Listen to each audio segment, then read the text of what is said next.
নির্বাচনের তফসিল ঘোষিত হয়েছে 10 তারিখ। তারপরের দিনেই বাংলাদেশে একজন সম্ভাব্য জাতীয় সংসদ সদস্য হিসেবে পদপ্রার্থীর উপরে প্রাণ বিনাশী হামলা হলো। উসমান হাদির উপরে হামলা প্রকৃতপক্ষে বাংলাদেশের উপরে হামলা। এটা বিচ্ছিন্ন কোনো ঘটনা বলে আমরা মনে করি না, এবং হামলার ধরন দেখে বোঝা যায় এটা পেশাদার প্রফেশনাল খুনির কাজ। এখন উসমান হাদি জীবন মৃত্যুর সন্ধিক্ষণে আছে, মৃত্যুর সাথে পাঞ্জা লড়ছে।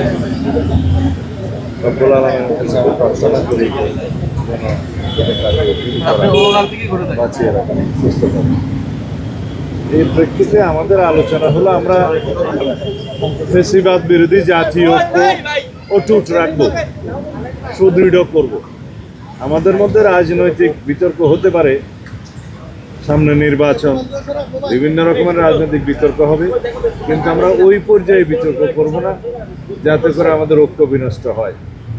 আমাদের চেতনা হচ্ছে জুলাই 2024-এর ছাত্র গণ অভ্যুত্থানের চেতনা, প্রত্যাশা, জন আকাঙ্ক্ষা, এইটাকে আমরা ঊর্ধ্বে তুলে ধরব এবং জাতীয় ঐক্য হিসাবে আমরা ফ্যাসিবাদ বিরোধী জাতীয় ঐক্যকে অটুট রাখব। এই জায়গায় আমাদের কোনো আপত্তি নেই।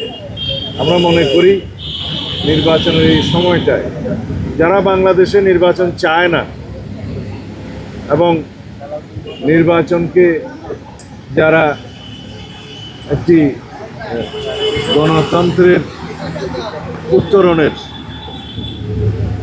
পথ হিসেবে দেখতে চায় না, শক্তিশালী বা রাষ্ট্র বিনির্মাণের বিপক্ষে যারা প্রকৃতপক্ষে গণতন্ত্রের বিরুদ্ধে তাদেরই এই কাজ। তারা বাংলাদেশেও আছে এবং বাংলাদেশের বাইরেও আছে। অতীত ফ্যাসিবাদকে অবশ্যই আমরা এই বার্তা দিতে চাই, এই জাতীয় কোনো ধরনের হামলা করে বাংলাদেশের গণতান্ত্রিক উত্তরণকে বাধাগ্রস্ত করতে পারবে না, প্রতিহত করতে পারবে না। আমরা সকল গণতান্ত্রিক রাজনৈতিক দল আমরা ফ্যাসিবাদ বিরোধী জাতীয় ঐক্যে অটুট থাকব এবং আগামী জাতীয় সংসদ নির্বাচনকে যে কোনো মূল্যে আমরা অর্থবহ করব, বিশ্বাসযোগ্য করব এবং এমন একটি বিশ্বাসযোগ্য নিরপেক্ষ নির্বাচন হবে যা বিশ্ব স্বীকৃত হবে। সেই জন্যেই আমরা কাজ করছি এবং আমাদের মধ্যে রাজনৈতিক সংস্কৃতিটা যাতে সেভাবে বহাল থাকে আমরা সবাইকে আহ্বান জানিয়েছি। আমাদের রাজনৈতিক সংস্কৃতিটা অনেকটাই পরিবর্তিত হয়েছে, জনপ্রত্যাশা এবং গণ অভ্যুত্থানের প্রত্যাশা অনুযায়ী, আকাঙ্ক্ষা অনুযায়ী সেরকম গণতান্ত্রিক রাজনৈতিক সংস্কৃতি আমরা অব্যাহত রেখে চর্চা করে ইনশাআল্লাহ আগামী দিনে আমরা একটি শক্তিশালী গণতান্ত্রিক রাষ্ট্র নির্মাণ করব।